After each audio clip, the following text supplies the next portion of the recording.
Bismillahirrahmanirrahim. Alhamdulillah rabbil alamin. Sallallahu ala habibina wa syafiina wa maulana Muhammadin wa ala alihi wa sahbihi ajma'in.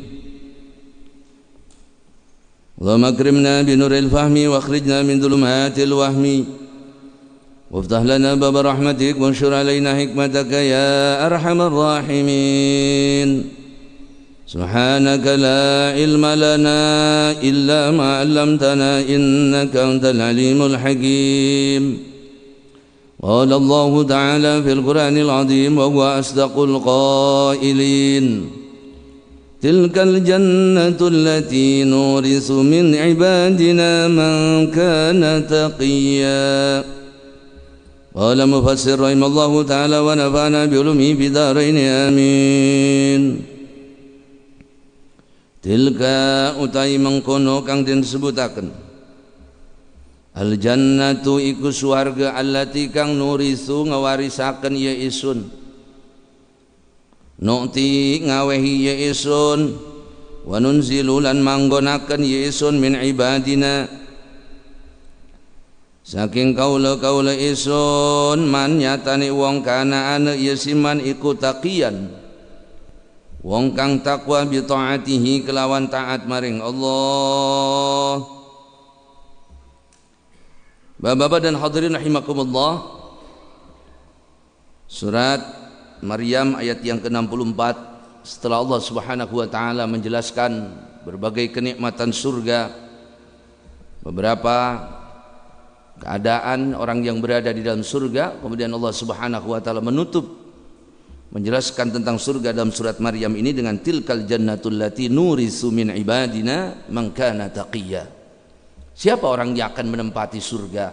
Siapa orang yang akan mendapatkan berbagai kenikmatan surga tersebut? Dijawab oleh Allah, man kana taqiyya min ibadina man kana taqiyya. Hamba-hamba Allah yang bertakwa kepada Allah. Takwa itu tidak ada satu kalimat yang paling mencakup semua kebaikan kecuali kalimat takwa. Allah berwasiat kepada para nabi dan rasul dengan takwa. Walaqad wasaydal ladzina utul kitaba min qablikum wa iyyakum anittaqullah. Para nabi berpesan kepada umatnya tentang takwa dengan ketakwaan. Baginda Nabi besar Muhammad sallallahu alaihi wasallam bersabda, ittaqillah haitsu ma kunta. Para khatib, para ulama berwasiat kepada umatnya, kepada masyarakatnya juga dengan takwa. Bahkan tidak sah khutbah Jumat kalau tidak disebutkan kalimat takwa di dalamnya atau makna kalimat takwa tersebut. Maka penjelasan tentang takwa ini banyak sekali. Dan apa keistimewaan, keutamaan orang yang bertakwa ini banyak sekali. Pendek saja Al-Imam Ghazali mengatakan kalau dari secara bahasa, secara makna kalimat, takwa itu berdasarkan Al-Quran itu dimaknai dengan 3 makna di dalam Al-Quran. Makna yang pertama adalah makna takwa itu adalah taat. Maka orang yang bertakwa adalah orang yang taat kepada Allah. Dalam ayat ittaqullaha haqqa tuqatihi wa la tamutunna illa wa antum muslimun. Makna ayat itu adalah atiullah haqqa ta'atih. Taatlah kepada Allah dengan taat yang sebenar-benarnya. Maka makna takwa itu adalah taat. Kemudian ada juga makna takwa dalam Al-Quran secara kalimat, maknanya adalah khasyah. Dalam ayat wattaqu yawman turja'una fihi ilallah. Bertakwalah satu hari di mana kita dikembalikan kepada Allah. Maknanya takutlah satu hari di mana kita kembali kepada Allah. Maka orang yang bertakwa, makna takwa itu adalah khasyah, makna takut kepada Allah. Yang ketiga dalam surat An-Nur, wa may yuti'illah wa rasul wa yakhshallaha wa yattaqi fa ulaika humul faizun. Barang siapa yang taat kepada Allah dan Rasulnya dan dia juga takut kepada Allah dan dia bertakwa. Ada makna takwa yang ketiga setelah makna taat, setelah makna khasyah. Apa makna takwa yang ketiga ini? Al-Imam Ghazali mengatakan takhalla 'anil radha'il wa tahalla bil fadha'il. Orang yang bertakwa adalah orang yang berusaha memperbaiki diri dengan menghilangkan sifat yang tercela, mengganti dengan sifat-sifat yang terpuji, maka itu adalah takwa. Sayyidina Umar ketika ditanya, apa takwa tersebut? Beliau menjawab, khauf minal jalil. Sayyidina Ali ketika ditanya, apa makna takwa itu? Beliau mengatakan, takwa itu ada dalam 4 kalimat. 1, khauf minaz jalil. Itu orang yang takut kepada Allah. Wal amal bitanzil. Yang kedua, mengamalkan apa yang ada di Quran. Yang ketiga, waridha bil qalil. Ridha dengan segala pemberian Allah walaupun itu sedikit. Kemudian yang keempat, wal isti'dadu liyaumir rahil, dan dia bersiap-siap untuk menghadapi kematian. Maka mereka yang memenuhi 4 syarat ini disebut sebagai orang yang bertakwa. Maka surga dipersiapkan oleh Allah bagi orang-orang yang bertakwa. Ya, ya. Mudah-mudahan kita semua termasuk ahli surga. Wa nazalalan mundun ya ayat lamma nalika ta'akhkhara telat apal wahyu ayaman pirang-pirang dina wa qala ngendika ya Kanjeng Nabi Muhammad li Jibril kedua malaikat Jibril ma utawi apa yamna'u kang nyegah ka ing sira ing andika antazurana yen ziarah sapa andika na ing isun aksara ingkang luwih akeh mimma saking barang tazuruna ziarah sapa sirana ing isun. Asbabun nuzul daripada surat Maryam ayat yang ke-65 adalah di dalam surat Al-Kahfi. Di surat Maryam, asbabnya di surat Al-Kahfi. Itulah indahnya Al-Quran. Ya. Maka Al-Quran itu tidak seperti karya tulis buatan manusia. Orang itu kalau mengerti Quran, maka dia akan mengatakan Quran ini bukan buatan manusia. Kenapa? Karena Quran dibuat oleh Allah dengan susunan yang memang tidak sama dengan susunan kita manusia. Kalau manusia membuat karya tulis, membuat buku, mesti ada kata pengantar, bab 1 pendahuluan, bab 2 asal muasal, bab 3 apa, itu nyambung. Kalau Al-Quran dibuat lagi enak bicara tentang zakat, mendadak bicara nikah. Lagi mendadak bicara tentang akhirat, bicara tentang terlambatnya malaikat Jibril datang kepada Nabi, sehingga menggambarkan bahwa Quran itu bukan buatan manusia tapi buatan Allah, bukan buatan Nabi Muhammad tapi buatan Allah. Kemudian kenapa dibuat seperti itu? Sehingga orang yang membaca Al-Quran itu selalu haus dengan Quran. Beda kalau kita baca buku, sekali sudah hatam, sudah, kenapa? Udah paham saya. Pendahuluan, pengantar, pendahuluan, pembukaan, asal muasal segala macam, ujung penutup, selesai.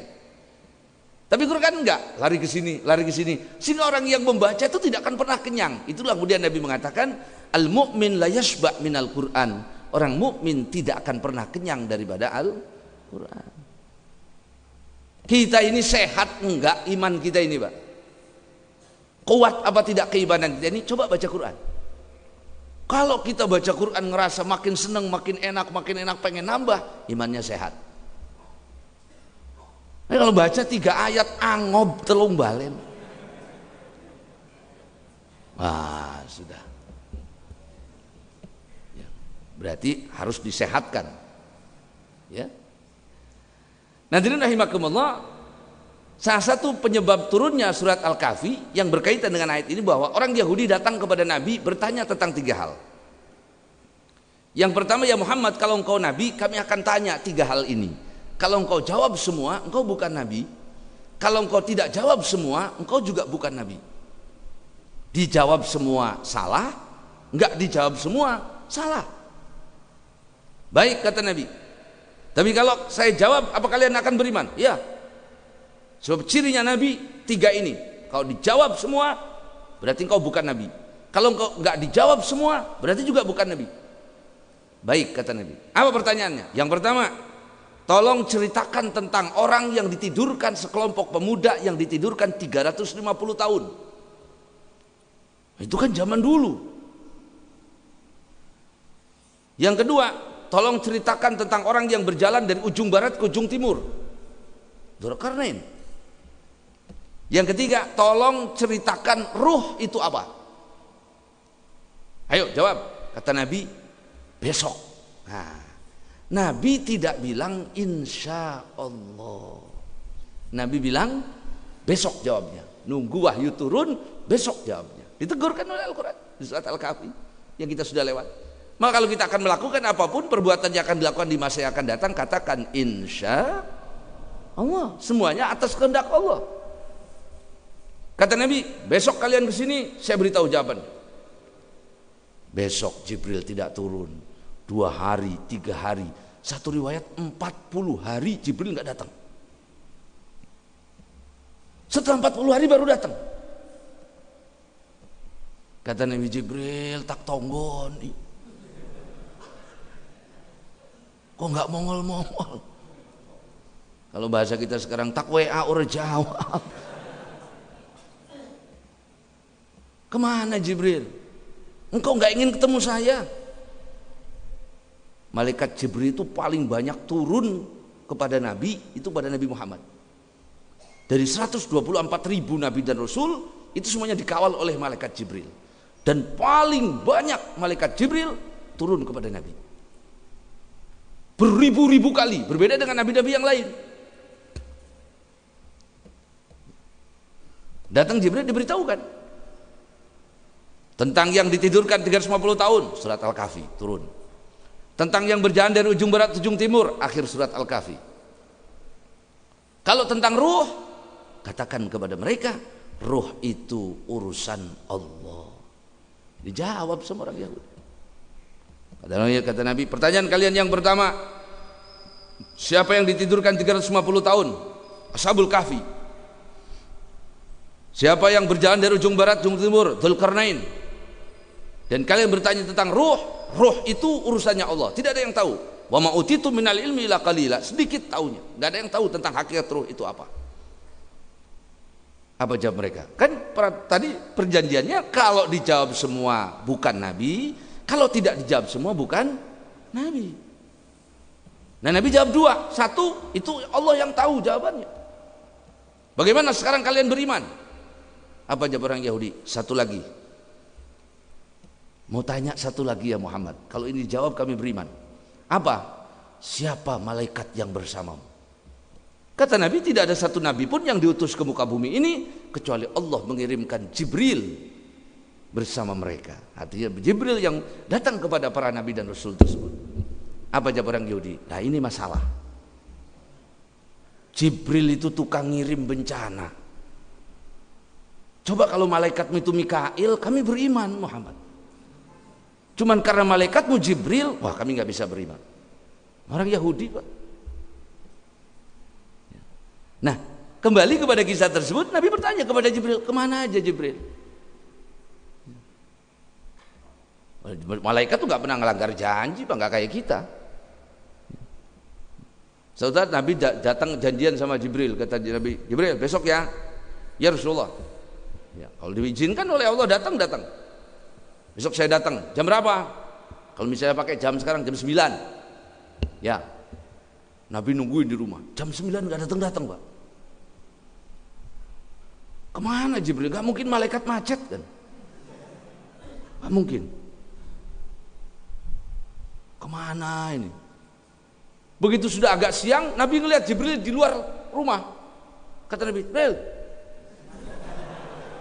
Kalau orang sekarang, kalau Nabi kan, ya Jibril, masuk. Kata Jibril, enggak ya Rasulullah. Masuk, enggak ya Rasulullah. Kenapa? Ada anjing di rumahmu. Rupanya ada seekor anak anjing lari masuk ke kolong. Kata Nabi, enggak ada ya Rasulullah. Saya enggak masuk kalau ada anjing. Maka dicari, ternyata ada di kolong seekor anak anjing lari masuk. Dikeluarkan baru Jibril datang. Maka malaikat rahmat tuh enggak datang di rumah yang ada anjing, ada patung. Tapi kalau malaikat maut, bablas. Mau digembok gerbangnya masuk aja. Wa ma natanazzalu lan urmundun ya isun illa angin bi amri rabbika, kelawan perintah pangeran andika. Ya Rasulullah, kata Jibril, saya juga kangen ya Rasulullah. Saya juga pengen ketemu ya Rasulullah. Tapi saya ini kan makhluk Allah. Kalau kata Allah berangkat, berangkat. Kalau kata Allah turun, turun. Tapi kalau kata Allah jangan turun, ya jangan, saya tidak turun. Saya ini sama hamba Allah, mengikuti aturan Allah, mengikuti perintah Allah. Malaikat ngikut perintah Allah. Kok kita manusia nggak ikut perintah Allah?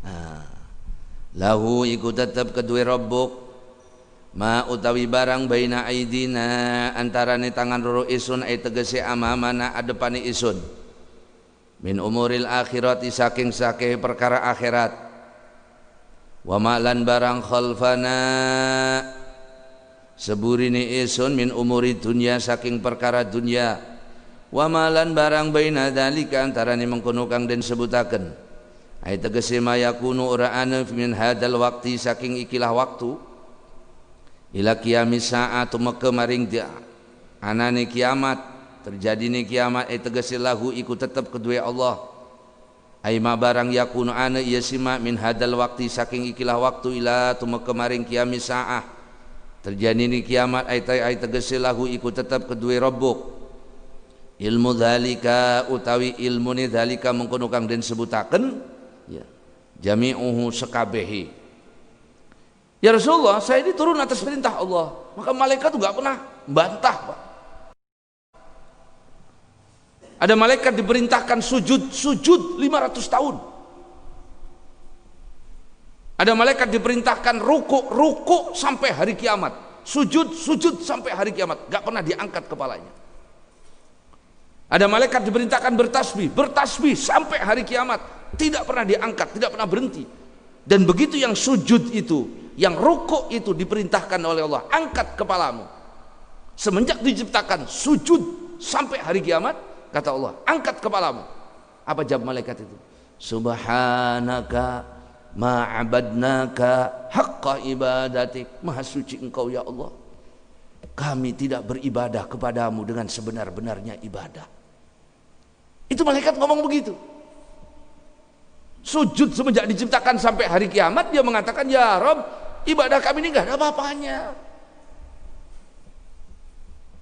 Lo kok manusia kelagane pisan.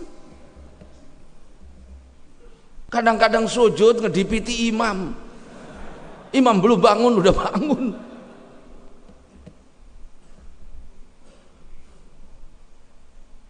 Saya ini taat kepada perintah Allah, maka tidak ada di alam ini, di 7 lapis langit, di 7 lapis bumi, di seluruh manapun, kecuali semuanya tunduk atas kehendak dan keinginan Allah. Kemudian Jibril hikayatan, ayat ini menceritakan tentang ucapan Jibril. Kata Jibril, Allah mengetahui apa yang akan datang, urusan akhirat, apa yang telah terjadi dan apa yang sedang terjadi. Tidak ada satupun yang terjadi kecuali semuanya Allah mengetahui. Daun jatuh satu, Pak, plek, Allah tahu. 50.000 tahun sebelum Allah menciptakan langit dan bumi, Allah sudah menentukan ilmunya terhadap apapun yang akan terjadi di muka bumi. Maka tidak ada yang tahu apa yang akan terjadi selain Allah. Memang terkadang Allah memberitahukan kepada orang-orang tertentu dari para nabi, rasul atau para wali terhadap apa yang akan terjadi, tapi itu secara ijmali, secara global. Nabi SAW sering mengatakan, sayati zaman, akan datang satu zaman, sayati akan datang, dan semua yang diucapkan oleh Nabi nanti akan ada, itu terjadi. Tapi itu disampaikan oleh malaikat kepada Nabi atas perintah Allah dan secara ijmali, secara global. Atau juga para wali, ada wali-wali itu yang mengetahui apa yang terjadi masa akan datang melalui ilham yang diletakkan di hati mereka. Akan tetapi itu juga secara global, tidak secara terperinci. Artinya apa? Tidak semua urusan di masa yang akan datang itu diketahui, tidak ada. Itu hanya Allah. Maka jangan percaya sama tukang ramal. Ini perhitungan saya 2020 kiamat. Njur apa sih bisa iki?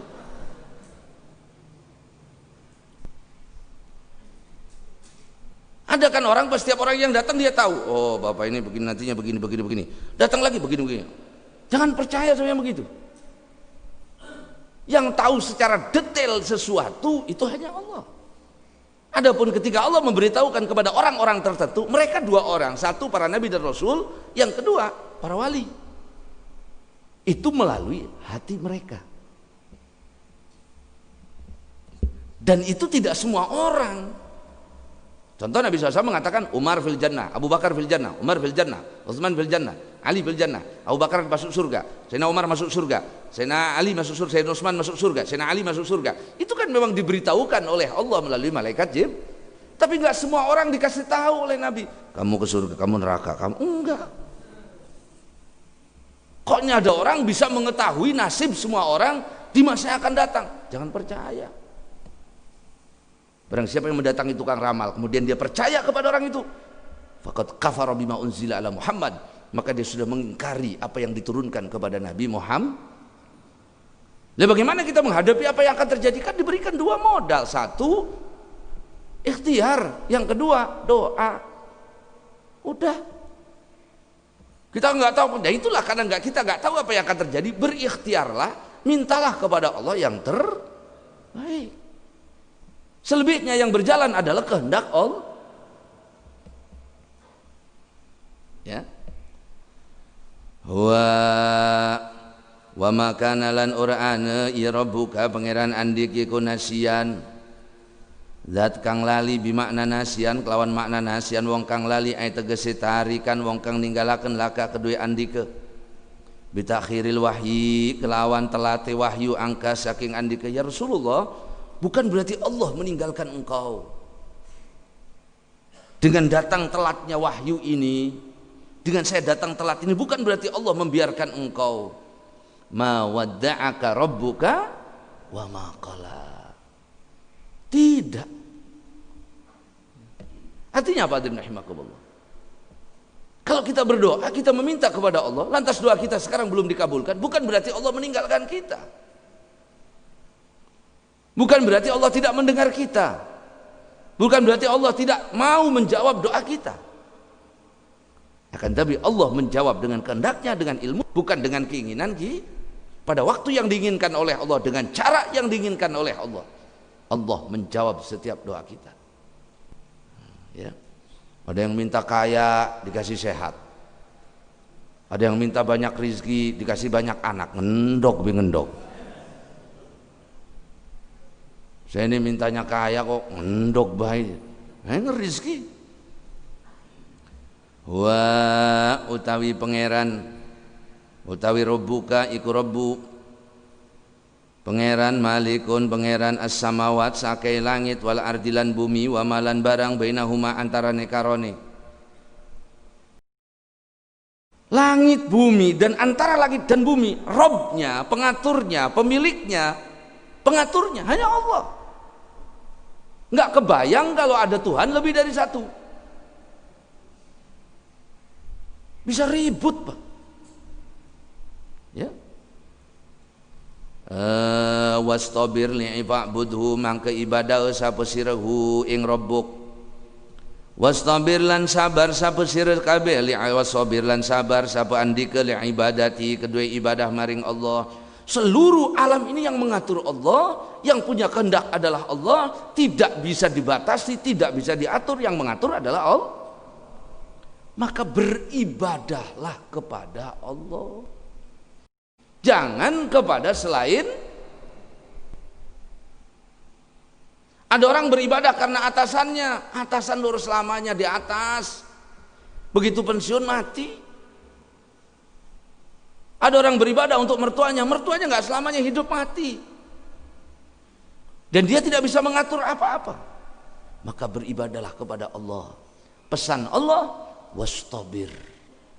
Walaupun hikayatan ini ucapan malaikat Jibril, sabarlah di dalam ibadah itu. Ibadah itu nggak enak Pak. Kecuali wali, nabi, para nabi dan rasul, mereka merasakan nikmat ibadah. Kalau kita orang enak. Kalau saya mau sholat itu enak, mau sholat enak jadi semet. Kalau menurut saya puasa itu enak. Lah kenapa adzan maghrib ditungguin? Muadzin terlambat 5 menit, ya meli jagat-jagat. Lah katanya puasa itu enak. Kalau para aulia itu kalau ketemu malam takbir itu nangis, Pak. Ya Rob, perkenankan kami berjumpa dengan Ramadan kembali. Oh lah kita mau berak bener. Besok lebaran. Maka ibadah itu butuh sabar. Sayyidina Abdullah bin Abbas beliau mengatakan sabar itu dalam Quran ada 3 derajat. 1, sabar di dalam beribadah itu derajatnya 300 derajat pahalanya. 1 derajat mabainas sama'i wal ard, antara langit dan bumi, kalikan 300. Emang berat ibadah? Oh, godaannya banyak, Pak. Makin berat ibadah, makin besar pahala. Kalau anak santri itu hadir ngaji, emang biasa, Pak. Wong kerjaannya ngaji. Nah kalau anak santri nggak ngaji ya kelewatan. Tinggalnya di situ tiap hari kerjanya ngaji ya. Tapi kalau bapak-bapak dengan kesibukan duniawinya, yang kerja, yang dagang, bisa menyempatkan ngaji, itu luar biasa di mata Allah. Kenapa? Karena harus melewati rintangan banyak, Pak. Santri nggak ada rintangannya kalau mengaji, tinggal melaku. Kalau bapak kan ruwet, tantangannya banyak. Makin banyak tantangan kita berbuat baik, makin besar pahalanya. Arab berangkat, ban mobil kempes, mendadak ada aja. Sudah siap, rapi, mau berangkat, bawa kitab, rapi, dandan. Lah kan bingung, mau ditinggal istri dandan.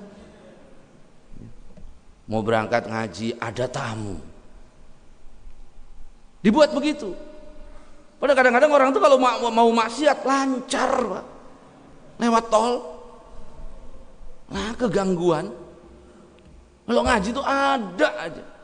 Anak nangis, coba bapak mau salat, anak nangis, mau ke masjid dengar adzan, Allahu Akbar, Allahu Akbar, udah siap pakai berangkat, ada aja. Tiba-tiba Assalamualaikum, tamu, ya Allah, ya salat. Kita bisa melewati semua rintangan itu, maka kita mendapat pahala 300 derajat. Ya.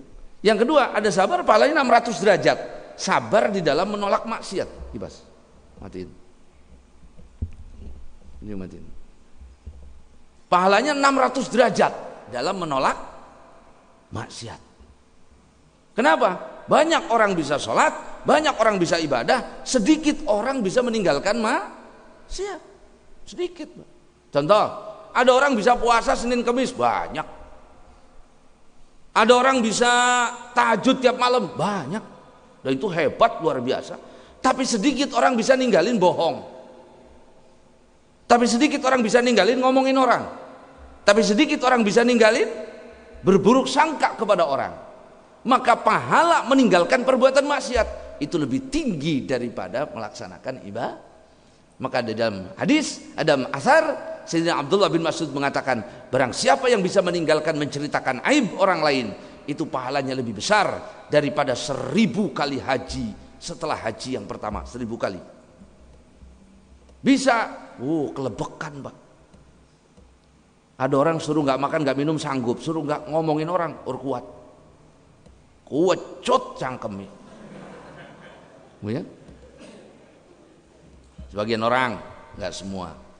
Maka sabarlah. Yang ketiga, ada sabar 900 derajat. Sabar yang mana? Sabar ketika pertama kali ditinggal mati. Hari pertama itu Bapak mendengar kabar orang tua meninggal, anak meninggal, orang yang dekat dengan kita, kerabat kita meninggal, itu kan berat. Pertama kali mendengar, Bapak tahan untuk tidak marah kepada Allah, tidak melakukan yang dilarang oleh Allah. 900 derajat. Kalau hari kedua ketiga udah biasa, air matanya udah kering. Tapi begitu pertama mendengar kabar meninggal, Masya Allah. Nah itu 900 derajat. Ya, itu rahimakumullah. Hal ta'lamu ay tegere isbir sabar sapesira alaiha ingatasi ibadah. Hal anata ta'lamu ngweruhi sapesira lahu iku tetep kedue robuk samian ing aran ai tegese musamma den arani bidzalika klan mengkono kang disebutaken la tidak ada apapun di dunia ini yang namanya Allah. Allah itu cuma satu, namanya Rabbus samawati wal ard, nama pemilik langit dan bumi, pengatur langit dan bumi dan yang ada di antara keduanya, pencipta seluruh makhluk. Orang jahiliyah itu Tuhannya banyak, namanya ilah, bukan Allah. Maka yang nggak ada nama Allah itu cuma satu, Tuhan kita yang berhak untuk ibadah kita, yang menciptakan kita dan seluruh alam, seluruh makhluk. Maka nggak ada nama yang lain. Tuhannya Tuhan tuh nggak ada, cuma satu Allah itu. Orang jahiliyah punya Tuhan, agama lain punya Tuhan, dikasih nama Allah enggak. Dulu ada seorang ibu punya anak dikasih nama Allah, sambar geledek pak. Dia ingin Allah, anak dikasih nama Allah, sambar sama geledek. Ya. Kalau bagus nama itu disandarkan kepada Allah, Abdullah, ya, atau dikasih apa? Disandarkan kepada sifatnya Allah, Abdurrahman, Abdul Karim, Abdus Somad, ya. Jangan disandarkan kepada selain itu, Abdul Majid, bagus. Wa yaqulu lan ngucap sapal insanu manusia al mungkiru kang ingkar lil ba'si kedue bang kebangkitan Ubay bin Khalaf nyatane Ubay bin Khalaf awil Walid bin Mughirah atau Walid bin Mughirah an-nazilu kang turun fihi ing dalam insan apa ayatu ayat yang berikutnya asbabun nuzulnya adalah tentang orang-orang yang mengingkari kebangkitan. Apa iya sih orang sudah mati bisa hidup lagi? Orang sudah mati kan jadi tanah, hancur tulang belulangnya. Bagaimana dia hidup lagi? Ini nggak masuk akal agama Muhammad ini. Bagaimana Tuhannya bisa mengembalikan sesuatu yang sudah hancur? Padahal di Al-Quran Allah berkali-kali memberikan contoh. Dicontohkan dengan air hujan, tanah kering, panas, gundul, nggak ada satu rumput pun tumbuh. Siram hujan sekali, jebret, tumbuh. Siapa yang menumbuhkan? Allah. Tadinya tidak ada, tidak ada. Siapa yang nanamin? Siapa yang menumbuhkan itu? Allah. Wa kadzalika nusyur. Seperti itu kebangkitan itu. Ya. Aida ana tahlamun bi tahqiqil hamzati kelawan tahqiq hamzah aida. Asaniyati kang keruru. Wa tasiliha ada. Wa idkhal atau idza wa idkhalul alif bainahuma biwajhihima atau manjingnya alif antara karoni biwajhihima kelawan wajhihima kelawan wajah ruru wa bainal ukhra lan antarane kang liyan mamitu aida lamun mamitu mati sabe isun la saufa ya'ti bakal ukhraju den tokaken ya isun hayyan hali urip minal qabri saking kubur. Kama kaya barang yakulu ngucap sapa Muhammadun Muhammad. Fal istifham mangko tawi istifham bimakna nafi kelawan makna nafi ay tegese la ahya la uhya. Urden uripaken ya isun ba'dal mauti sebadane mati. Wa ma lan utaima iku zaidatun zaidah li takkid kedue taukid wa kadallam lan kay mengkonon ma alam utawi lam. Warada sampai alaihi biqaulihi ta'ala. Bagaimana orang sudah mati itu hidup lagi? Orang kafir itu sekarang kan mengatakan begitu. Hidup itu cuma di dunia, orang sudah mati jadi tanah, jadi debu. Coba digali dikubur itu hidup apa enggak? Bagaimana dibangkitkan nanti di akhirat? Gak mungkin. Kalau orang itu bisa bikin kursi, maka pasti dia bisa ngedandanin kursi. Saya bikin kursi aja bisa. Tadinya kursi nggak ada, saya bikin ada. Saya bisa bikin kursi. Maka kalau cuma ngebetulin kursi yang rusak, encer. Manusia tadinya tidak ada, diciptakan oleh Allah menjadi ada. Dihancurkan lagi, mati, hancur, diadakan lagi oleh Allah. Ya gampang. Wong yang tadinya tidak ada sama sekali Allah bisa mengadakan, apalagi yang tadinya sudah pernah ada, kemudian ada lagi, ya enteng lah. Tukang kursi bisa dandan kursi, bisa bikin kursi, apalagi dandan Ada orang bisa bikin mobil, apalagi benerin mau. Nah, itu pahamnya sudah. Dijawab oleh Allah. Nabi itu kalau ada yang membantah, yang jawab Allah.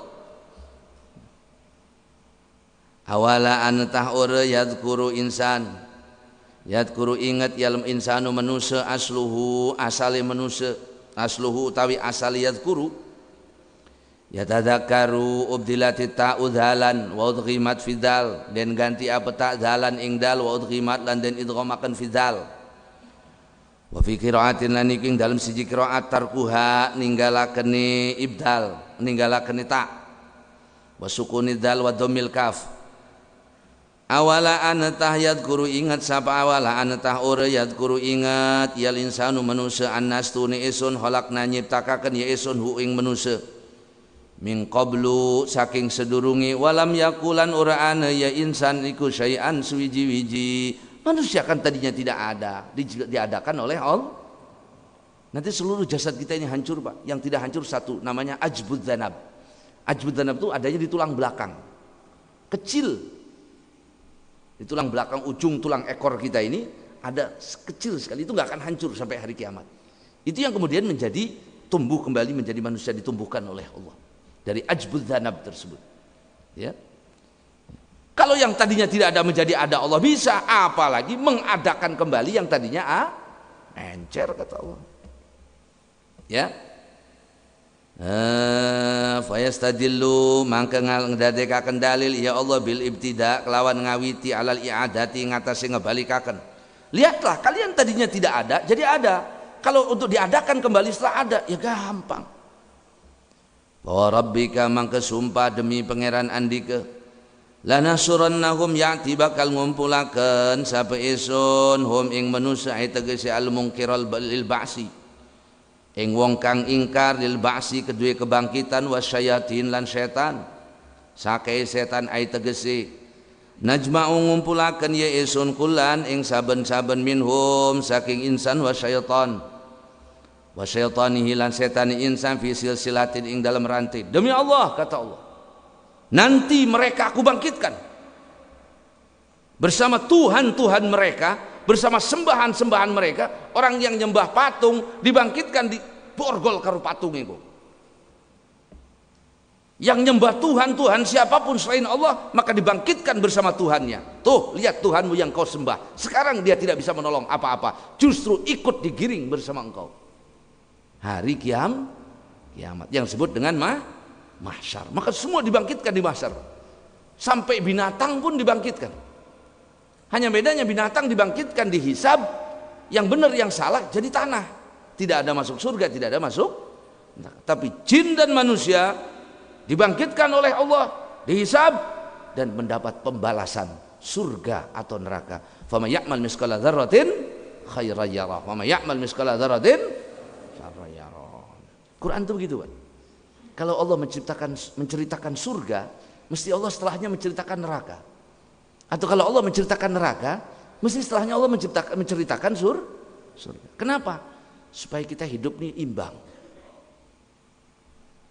antara rasa takut, khauf, dan roja, harapan kita kepada Allah.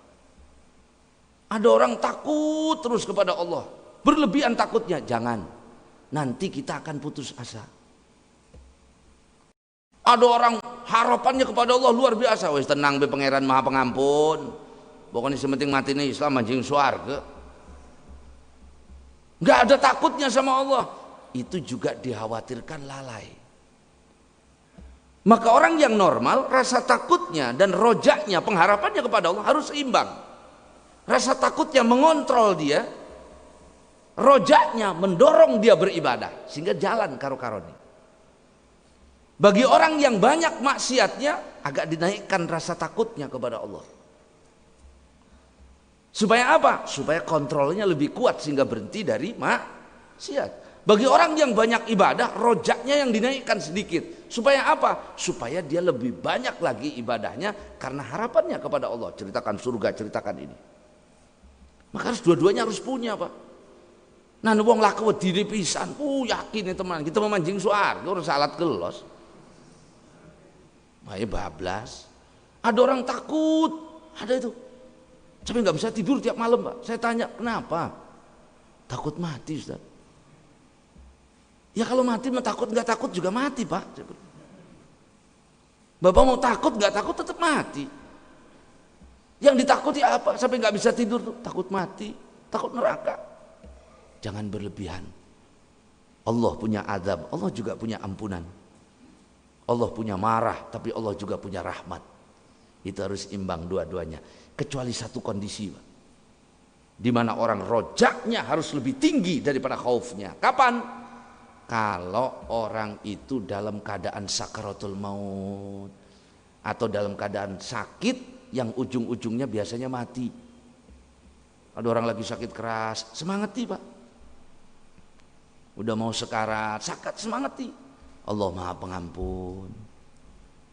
Kalau orang berbuat dosa sampai langit sekalipun, kemudian dia datang kepada Allah, berbaik sangka kepada Allah, Allah ampuni semua dosanya, tidak ada apa-apanya bagi Allah. Sehingga yang mati itu, yang mau mati itu, dia berbaik sangka kepada Allah. Ini harap mati itu wedeni coba kan. Wes ngap masih sadar kan, Kang. Sing inget dan pangeran sing inget. Gancang harap tobat. Ingat orang pengen sing nyolong Tegal kan siapa? Ingat orang pengen lagi urus salat kan, Kang? Lah ya yakin.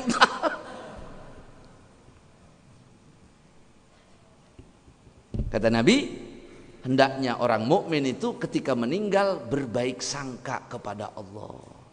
Allah akan mengampuni saya. Allah akan merahmati saya. Allah Maha Pengampun. Allah Maha Penyayang.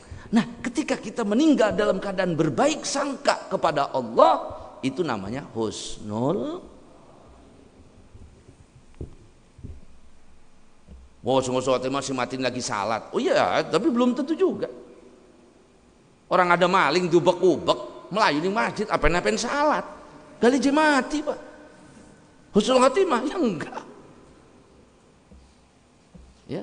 Tapi mana kalau orang itu meninggal berbaik sangka kepada Allah, bahwa Allah Maha Pengampun, Allah punya rahmat, disitulah dia dikatakan husnul khatimah. Ya. Summa mangkana lilanuhdirannahum, yati ngahadiraken sapa isun hum ing manusa haulal jahannam, kiwe tengene neraka jahannam min kharijiha, saking jabane neraka jahannam, jisian halim merkungkung ala rokbi ing atase dengkul. Jam'u jasin, jamak lafaz jasin asluhu jusuwun, utawi asal lafaz jisiya iku jusuwun au jusuyun min jasa yajsu, ai tegese yajsu lughatan, dua bahasa. Kemudian akan kami kumpulkan mereka yang menyembah selain aku, yang beribadah kepada selain aku, kata Allah, bersama Tuhan mereka yang nyembah patung, gandulakan karo patung ini akhirat. Kemudian kami akan kumpulkan mereka, lanuhdirannahum ya, haulal jahannam. Kemudian kami geser mereka di dekat neraka jahanam, belum masuk neraka, Pak, sekitar nerakanya, dalam keadaan merkungkung itu ketakutan. Tuh lihat tempat, Masya Allah ya. Summa mangkana lilanazi'anna, ya'ti bakal nyabut sapa isun min kulli syi'atin, saking tiap-tiap golongan, firqatin tiap-tiap golongan, minhum saking manusia, ayyuhum endi wong asaddu kang luwih sanget ala rahmani ing atase pangeran, ing atase Allah, apane itian lajute jur'atan wanine. Kemudian setelah mereka dikumpulkan di situ, maka Allah akan memilih siapa di antara mereka yang paling berani kepada Allah, paling berani maksiat kepada Allah, paling berani melawan kepada Allah, kemudian dilemparkan ke dalam neraka. Nasibnya orang kafir. Sumamang kenali lanahnu, yati utawi kaisun iku alamul luweh ngweruhi, biladina kelawan wong akeh, hum utawi alladina iku aula luweh utama biha kelawan firqah, hakul luweh haki bi jahannam, biha kelawan jahannam, bi jahannama kelawan neraka jahannam, al asad kang luweh sangat, wa ghairuhu lan seliyane asad minhum saking manusia apane silian manjinge dukhulan manjinge wahtiraqan lan kobonge diancam oleh Allah. Siapapun yang mengingkari hari kiamat kemudian beribadah kepada selain Allah, maka nanti di akhirat dikumpulkan bersama Tuhan mereka dan Allah akan memilih siapa yang paling berani kepada Allah, yang paling di dunianya paling kuat maksiatnya kepada Allah, paling keras kekufurannya kepada Allah, maka mereka akan dilemparkan ke dalam neraka jahanam. Wa asluhu soluyun min sola bikasilam wa fatiha, bisa baca sola bisa sila. Wa in lan ur'ana ay tegesema ur'ana minkum saking sira kabeh ahadun utawi siji wong illa angin wariduha waridu wong kang sampai ha ing neraka ay tegese dakhilun wong kang manjing jahannam ing neraka jahanam. Wa minkum illa wariduha, ayat ini ulama berbeda pendapat. Mayoritas ulama menafsiri wa minkum illa wariduha, bahwa setiap kita nanti pasti bakal melewati itu.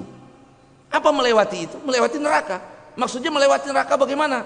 Kata ulama, setiap orang nanti di akhirat pasti akan dilewatkan yang namanya siratal mustaqim. Pasti Pak, insyaallah. Tudrabul jusur alamati jahannam. Itu jembatan dibentangkan di atas neraka jahanam. Lebih tipis dari rambut, lebih tajam dari pedang. Di sepanjang jembatan itu ada kalalib. Ada kalalib itu kayak ngejepit gitu, narik orang, yang terus menyambar setiap orang yang lewat dari situ. Dan siapapun akan lewat situ. Sampai setiap nabi dan rasul berdoa di samping jembatan dan mengatakan, Allahumma sallim, Allahumma sallim, Allahumma sallim. Ya Allah, selamatkan, selamatkan, selamatkan. Al-Imam Ghazali mengatakan ada dua siratal mustaqim.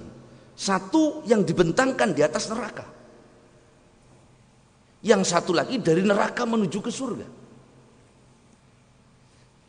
Yang dibentangkan dari neraka, di atas neraka, itu posnya ada 6, ada 7 posnya.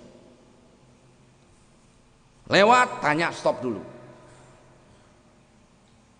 Dan satu jembatan itu ada yang menempuhnya 100 tahun,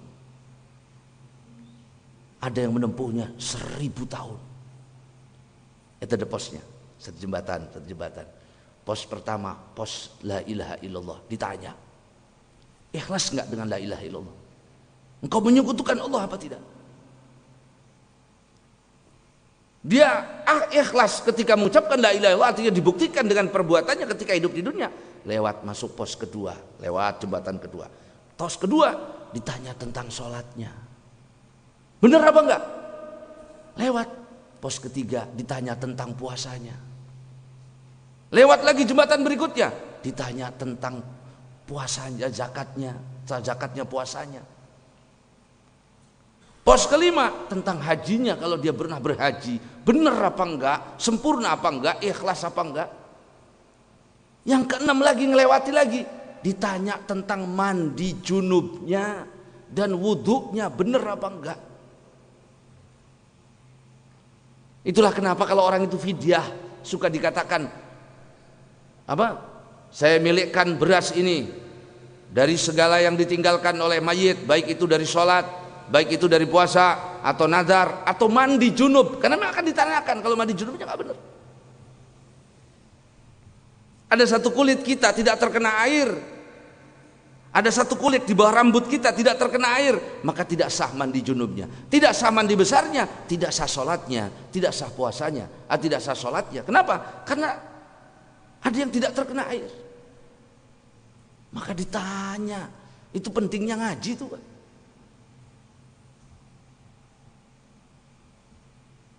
Saya mau tanya, kita ini kalau mandi besar seluruh anggota badan kita harus kena air, yang dohir, yang batin tuh enggak. Kayak apa? Dalamnya mata itu enggak harus kena, ya, dalamnya hidung enggak. Tapi telinga ini termasuk batin ini.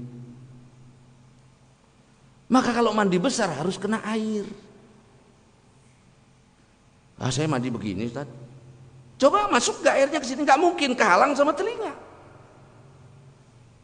Lah kalau ini gak kena air, gak sah mandi. Mandi, dong ini dohir kok, ini bagian luar, bukan bagian dalam, harus kena air. Lah terus bagaimana? Ambil cebok, kono kena kebak kupingnya.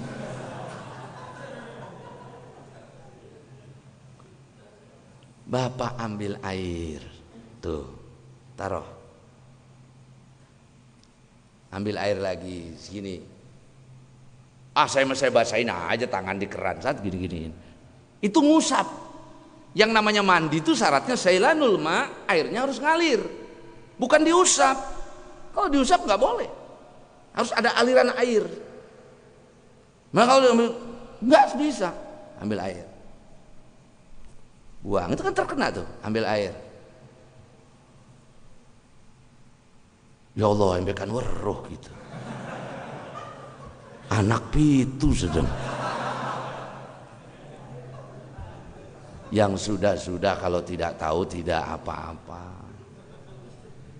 Salah dewek orang ngaji.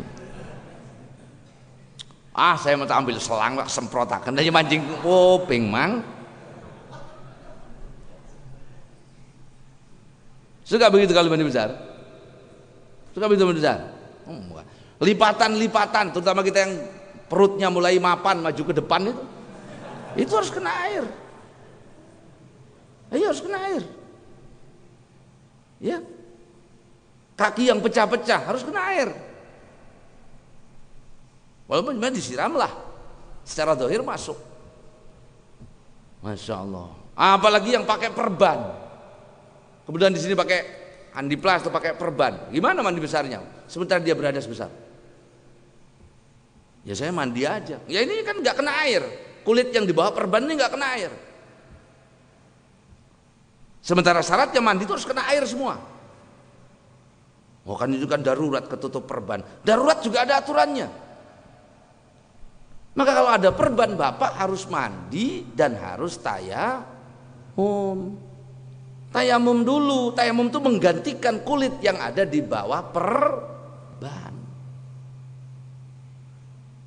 Wih, gali perang ngaji jeruat ya. Lagi orang ngaji mah enak banget, gampang. Orang ngaji yang susah. Enggak susah, kita doang yang bikin susah. Ya. Itu pos keberapa tuh? Keenam. Yang terakhir, yang ketujuh ini yang paling berat. Setelah ditanya syahadat, sholat, zakat, puasa, haji, ditanya wudunya, ditanya mandinya. Yang terakhir pos ketujuh ini akan ditanya oleh Allah tentang kezaliman sesama manusia. Kata Imam Ghazali, dan itu yang paling berat. 1, 2, 3, 6 lulus, 7 nggak lulus, nyemplung Pak. Leset nyemplung. Masya Allah. Ya. Bayangkan kita lebih kecil dari rambut Pak, sampai segera kepleset. Kata ulama, bagi orang mukmin yang taat beribadah, maka itu hadis yang mengatakan bahwa jembatan itu lebih kecil dari rambut, itu bagi yang tidak ibadah. Kalau yang ibadah ambe Pak, kayak Tegal. Kalau dia suka ibadah, luas.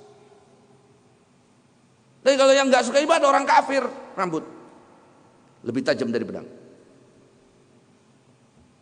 Di bawahnya nyamber apa yang ada di neraka. Kadali benar yang ada di neraka. Kata Nabi, ada orang melewatinya kalbarkil khotif, seperti kilat nyambar. Cepat sudah sampai ujung. Hanya seperti burung terbang Pak. Wur. Ada yang lari, surut lewat. Ada yang berjalan, jalan santai. Ada yang merangkak Pak.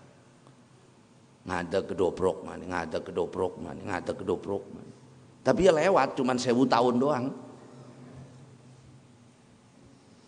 Ada yang kepleset, jatuh masuk neraka.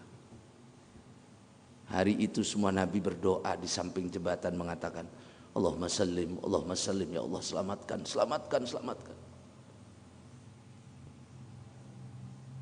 Dalam hadis riwayat Tirmidzi, ada seorang sahabat mengatakan, ya Rasulullah, berikan saya syafaat hari kiamat ya Rasulullah.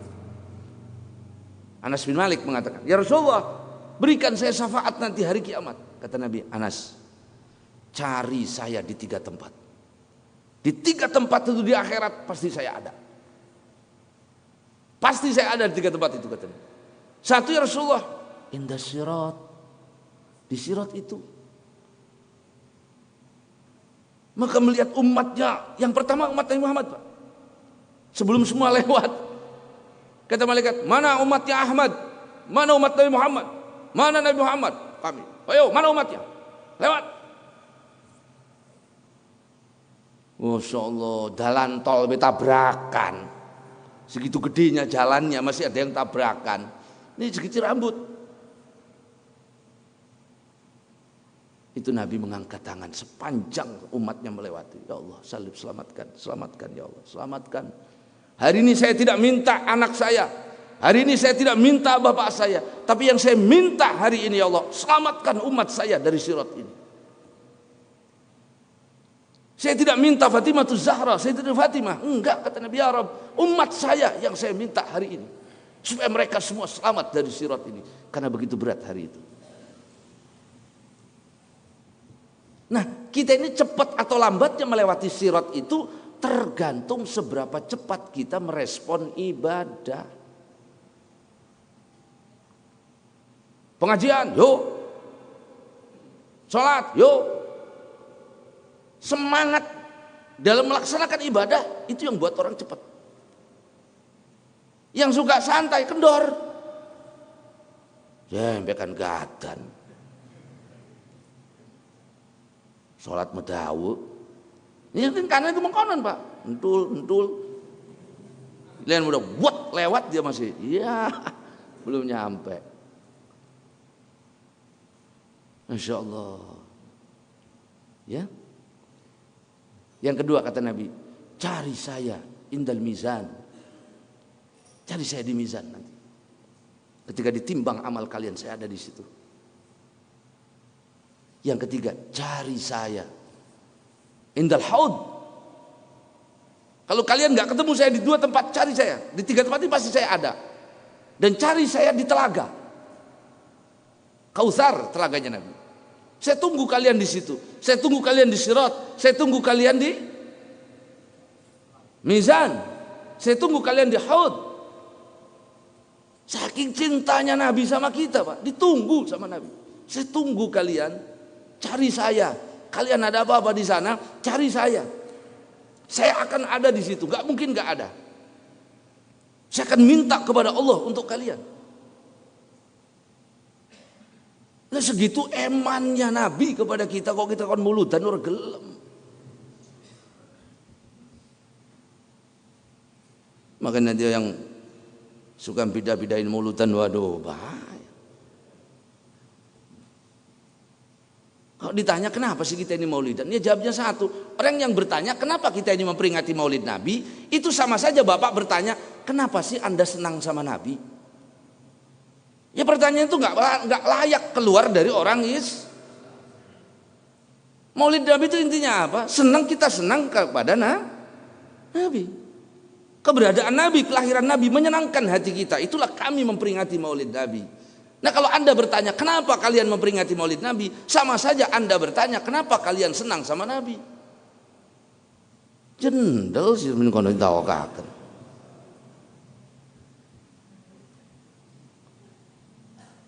Berarti nggak boleh kita senang sama Nabi.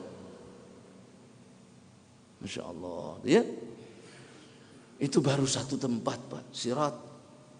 Wa minkum wariduha, semua akan melewatinya. Ada yang 1000 tahun, kata Imam Ghazali, melewati itu 1000 tahun. 1000 tahun. Oh, ada yang sudah lewat, ya Allah senangnya. Masya Allah. Nanti begitu penghuni surga masuk surga, penghuni neraka masuk neraka, kata Allah, penghuni surga, lihatlah penghuni neraka.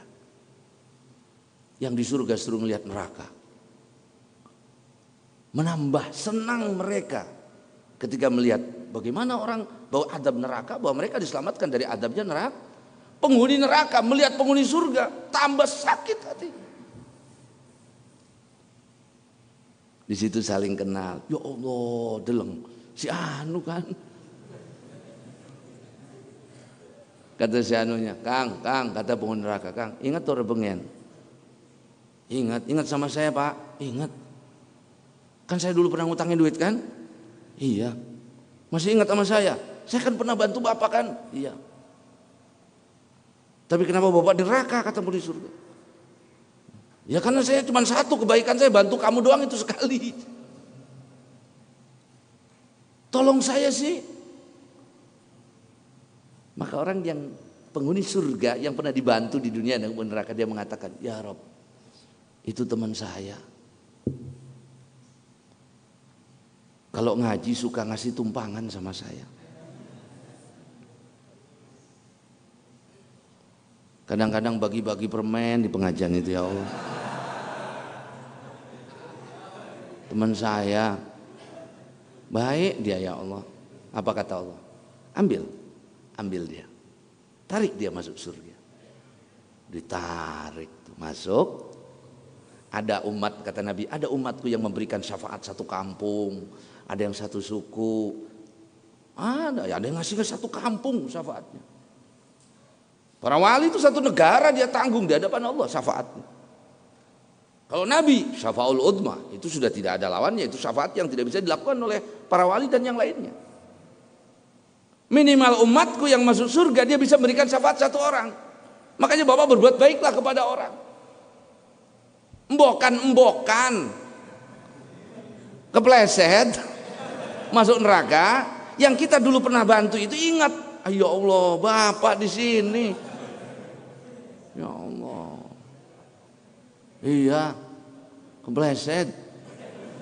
Untung lewati sirat. Ya Allah, saya teman saya, ya Allah, saya kenal tetangga saya, rumahnya sebelah rumah saya. Ya. Kata Allah, ambil dia, tarik dia masuk surga. Tuh, makanya orang kalau mati dalam keadaan beriman, asbab masuk surganya banyak. Ya, nah tadi nahimakumullah. Karena ana ala rabbika ing atase pangeran sira andika hatman wajib maqdiyan kang tetepaken. Hatman iku wajib maqdiyan tur kang den tetepaken hatman hatamang wajibaken ya Allah hu ing warid. Bihi kelawan sirat layat truk ora ninggalaken ya Allah hu ing ahad, kabeh suruh lewat situ. Semua nabi aja berdoa Allahumma sallim, Allahumma sallim. Maka doanya umat Islam, doanya orang mukmin ketika melewati sirat itu adalah Allahumma sallim, Allahumma sallim, Allahumma sallim, Allahumma sallim, selamatkan. Ya, yang orang lain berjatuhan, saya belum masuk. Ya. Maka bayangkan ketika kita menginjak itu, yang menyelamatkannya apa yang kita perbuat di dunia ini. Sholat rajin, zakat rajin, puasa rajin, ngaji rajin, ibadah rajin, zalimi orang, plesetaken karo Allah. Nyakitin orang, plesetaken karo Allah. Zakat rajin, puasa rajin, sholat orilok, plesetaken. Ada yang berkendaraan lewat tuh naik kendaraan, Pak. Maka ada hadis adimu ala dohayakum fainu ala sirat matoyakum, perbesar hewan kurban kalian sebab nanti akan jadi tunggangan kalian di jembatan. Karena korban usung gede, wedus celek, dodokannya ngeriak, Pak. Goyok, bukan kagol. Itu kalau di dunia. Mau kagol meleset ke beripen. Saya mau kebo satu buat satu orang. Nah itu hebat, Pak. Ini udah. Kan kebo itu minimalnya katanya 7. Ya itu kan minimal. Maksimalnya 7 itu kan maksimal. Minimalnya boleh. Yang afdal itu satu kebo satu orang. Saya berempat sekeluarga. Ya udah 4 kebo. Itu hebat. Kan jejeg didodoki dewek kebone. Lah ini kebo satu naikin wong pitu gendut-gendut pisan, Pak. Oh iya kebo. Kalau ya di akhirat jangan disamakan lah. Ya, ini gambaran di dunia.